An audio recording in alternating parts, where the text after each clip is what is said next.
We're back from the break. It is stage 2 for DreamHack Stockholm, DreamHack Open 2014. I'm Rifkin, casting tonight with the lovely Zombie Grub. Would you mind kicking off these intros? Today. In the upper left of the pink Zerg, it's mine, Senby's Kane. Well, technically I would have meant this morning, but I'm gonna be nitpicky here. I still view it as nighttime though, because it's dark out. Either way, his opponent at the bottom right, playing for, of course, the Team CM. It's the blue Protoss first. It's 7 AM and it's still dark outside? Yeah, it's no light up till about 8 or 9. Welcome to West Coast, yo. Okay, fine, whatever. But so it's really interesting this map gets not vetoed, I guess. I shouldn't say picked, but not because Kane's already, he's not gearing up for something crazy. He didn't go for like a 10 pool. He's not got gas associated with this, but we've seen so many matches on this, like through players like Life all the way trickled down to like the players in Copa America. Anytime it's ZVP on this map, Zerg just comes in with like this wonderful grin on their face saying, good luck defending against my swarm. Yeah, I freaking... Oh, sponsorship missing. There we go. Yeah, so one of the things that, first feels pretty confident in his defense. If you really wanted to be safe, you could have done the frontal wall off at on the main ramp. And not that Kane is actually prepping to do so, but oh god, Kane actually took the hatchery at the gold. Oh, for his natural, no less. I like that a lot.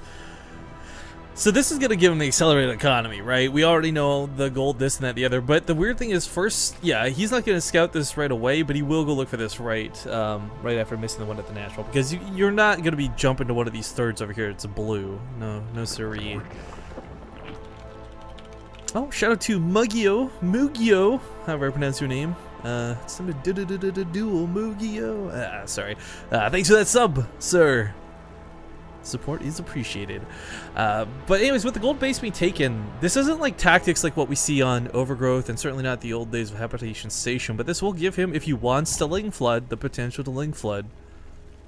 Yeah, so I'm just wondering what First is going to try and do here. I mean, he probably already went into this match with a plan, of course, right? Like, I'm going to Gateway expand, I'm going to go into like a +2 timing or something. I don't know if he really would, but now, I mean, sometimes we'll see on, say, Habitation Station, them change their plans from whatever they're going to do to maybe like a really early Oracle to try and abuse the fact that, hey, there's not going to be a lot of queens over there. So you just, some light pressure, maybe 3 gates, Oracle, and you're going to be able to really just like shut that down.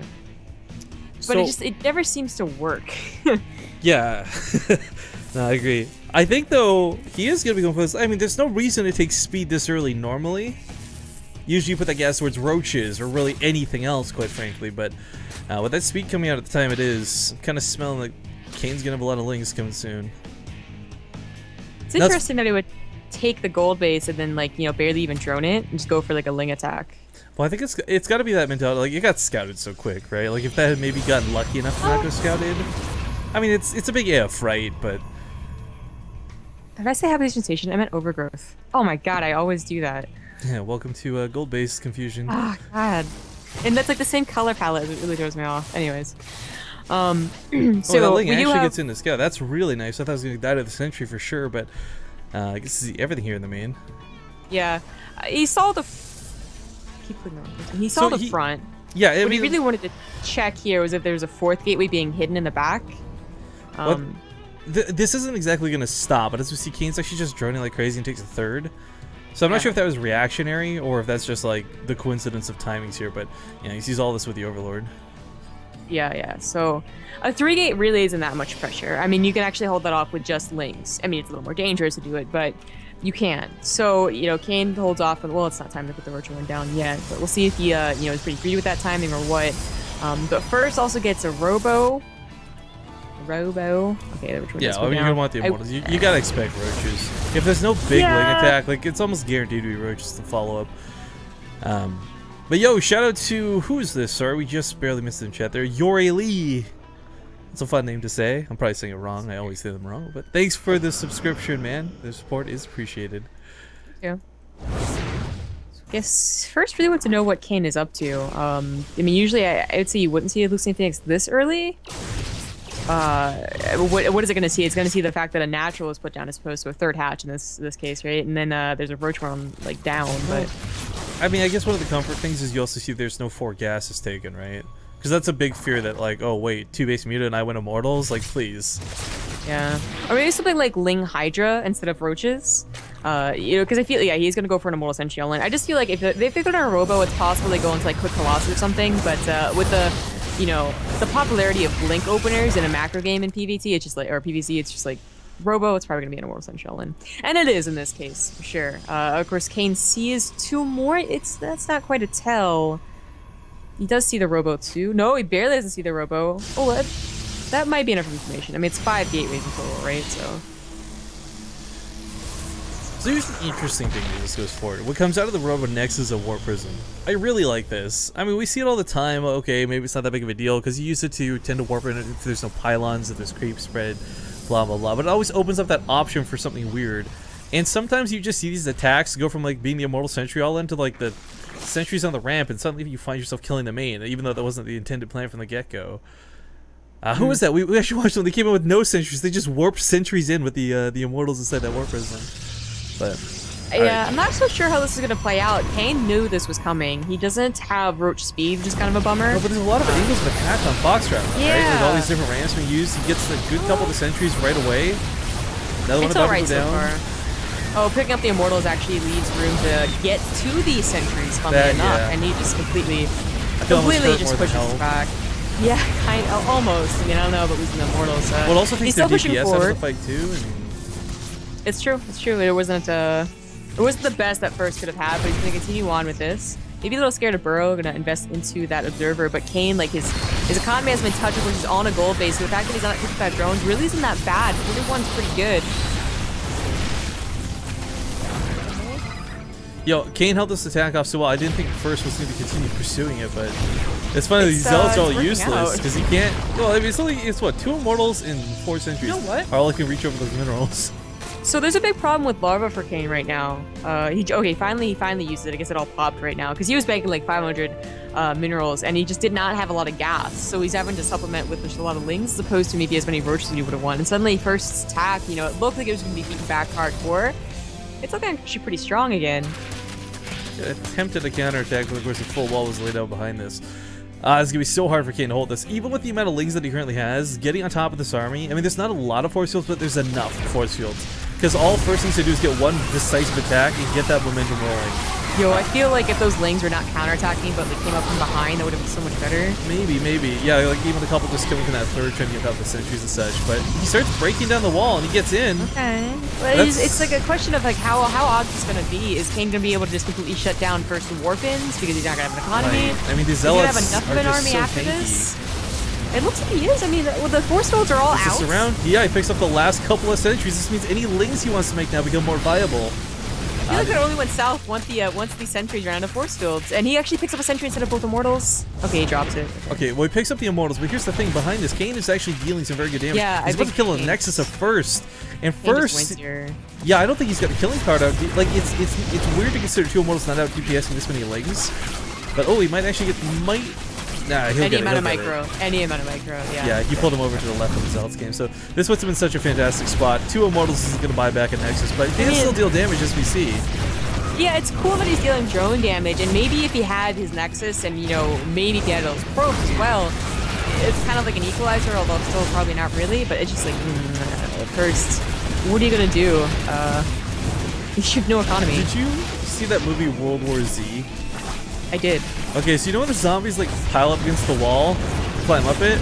Like I wish Lings could do that to deal with the warpers. It's just so many of them running around doing like, oh, the Immortal, where'd it go? Okay, never mind. Yeah, there's a movie called Tremors where that happens too. They start piling on top of each other. Tremors, is that the Kevin Bacon thing? Easy movie. Yeah, that's the first one, and they don't do it there because they're like subterranean like worms. But in like the second one, yeah. Well, the Immortals, they don't have a lot of shields left on this. They're actually taking some pretty good hits from these roaches. The hardened shield effect so critical to the way you use this Warp Prism. But first, it's just kind of like, you know, drawing it out. I mean, he killed the Hatchery, which is like amazing, much more than I thought he was gonna do. Yeah, but it was kind of the never saturated gold Hatchery, right? Like it wasn't that big of a deal, I feel. Yeah. I mean, it's good. It's good. Don't get me wrong, but it's just not exactly gonna bring you into the game. Once he gets these Hydralisks, that's gonna be like finally the end to this tournament. Yeah. He's gonna just follow up with another all in. That's what he's gonna do. Oh my god! But with the Hydra's so good now, it's not just because of dealing with the Warp Prism, but because they attack over force fields. They just attack really well. You just shoot up. I mean, that's kind of bottom line, right? Nothing here can deal with this frustrating warp prism. But First is gonna look at that army and be like, miracle. I mean, his control has been so good on these immortals. There's no question. Like his micro's been fantastic, but is that gonna be enough? Like if this was the these are 36 kills, 38 kills on the other. I mean, it's weird to consider, but like with the best force fields, you could potentially get a really good fight here. But he's already the Ling's already on top of everything here. This doesn't look like it's gonna go well. No, all the sentries are dying again. Immortals aren't really adding a whole lot, and that is Kane's first game. You know, first is the TCM boys actually been kind of on a roll, so I feel like first is having a little bit of like, hey, I wasn't supposed to lose this. Right, you're like, who's this like North American kid who's been like off the scene for a while? Kane, by the way, for those who don't know, he's been like training in like Taiwan and stuff over in China. Yeah. He lives in the My Insanity house. Like, he's a good North American Zerg player in the first place, but he's had some really especially good training lately. First, they're still just showing off this immortal micro. Seriously, this thing's about to hit 50 kills. Are you seriously putting on more gateways? First is just embracing his Protoss. Stop. You can expand as well. Like, you just don't have enough gas to open anything useful. This is one of those things though where like, if first we're able to win from this position, this is where you call Protoss in, but just a little bit. I might just quit as a caster. Like I'd look so bad. I just feel like I can't cast anymore. Yeah, I'm so mad at the game. I can't cast. Well, look for a way to get those Hydras on top of that warp prism. You just split. It's called splitting your units, Kane. This is what you got to do to take care of the warp prism. Oh! He saves the Immortals once again first with the pickup of the century. But the Roaches are like, you know what? Screw it. I've had enough. Let's go. Can we use that next time he picks up sentries and say the pickup of the century? I really wish cameras are on that for that moment right there. It looks so dumb. I had my hands in the air clapping. That wasn't even like right in front of me. It's like both hands above my head doing jumping jacks claps. But yeah, even with 4 Immortals, I mean, he's got 2 here, he's got 2 in the Warp Prism, of course. Oh, yo, he never got roach speed. I was like, why are you just so slow? Yeah, the finish is up now, but oh my god, 4 Immortals are actually gonna like be able to take care of these roaches. Are you serious? He'll kill the roaches, but he loses the sentries. Oh, pick up the sentry! Pick up the sentries! Oh! Yeah, we used it. Yay! We did it! First is doing so much with so little. I know, you gotta like how did, okay, this is what blows my mind. Like, he's doing so much with so little, but this is those situations where I'm like, I wish he would have done this from the get-go and then followed up with the attack afterwards. Like, run Kane rampant with 2 Immortals through his main, and then attack with that big force instead of losing it all in one big head-on engagement. I can't right now. Kane does have a 3rd, and he kind of saturated a little bit here, but he has to run away. But you know what? There's to run away from like the 3rd Immortal Central in. Oh my. Right, but hold up. There is a clock in this game because you got to consider first is mined out. Like bottom line. Oh, huh. He's long distance mining rather than expanding. Oh, this makes me so angry. Oh my god, you can't possibly win. It's just you're not allowed to win at this point. No, well, you know his army is really sizable though. It is. He keeps getting like all the sentries die and he just like warps more, and I'm like, what? Stop. Just brings him back for more. Oh, he just picks up no. Kane has like a really scary army now too, though. Like it's not just like Ling Roach with a couple of Hydras. It's nobody's any upgrades though, so it makes this hilarious. 19 minutes, no upgrades. Yeah, standard ZVP. No, the militia core goes down. That is something that he can't afford to replace. I feel like the force was complementing the Hydras though, just allowing the Zealots to not connect anything. Militia core going down is not that big of a deal. If he could pick up the War Prism, that would certainly seal the deal, I feel. But he's actually lost so much of his army at this point. 6 more Hydras are coming, but Kane, please, don't lose this game. He's got it. He's got it, yeah. I don't know. I was like, but yeah. They put up the War Prism. Focus the War Prism. Oh, thank God. GG. I've never wanted a player to lose so badly, other than just now. No offense to First. Other than like, you know, the guys that like beat my favorite players. Oh, you. So you know how I mentioned like Sulky's going back to Brood War? You know why I don't care? Because he beat somebody that you like way back once upon a time 7 years ago. He beat Innovation. You're the. I held grudges for a long time. And him joining SKT did not make it any better. Well, all joking aside, that was actually a fantastic first game. Honestly, out of both players too. I mean, we were making jokes towards the end of the game and all these things, but the reality is like First stayed in that game for so long, First, and not because Kane like- was playing bad. First was just like controlling so well. I know, that was insane. Like if you hear like all these casters make so look bad, like you should just look at that game and be like, no, First is amazing. Yeah. Like that was. It seemed like he was so confident too, you know, kind of making fun of him for like taking the game, but he was like, nah, bro, I've totally won games off of this. I believe it now. Well, just up there, sub thing. There we go. Let's give a big thank you to Mugio and Yoraylee. We're hopping into Overgrowth. We'll see you guys here in a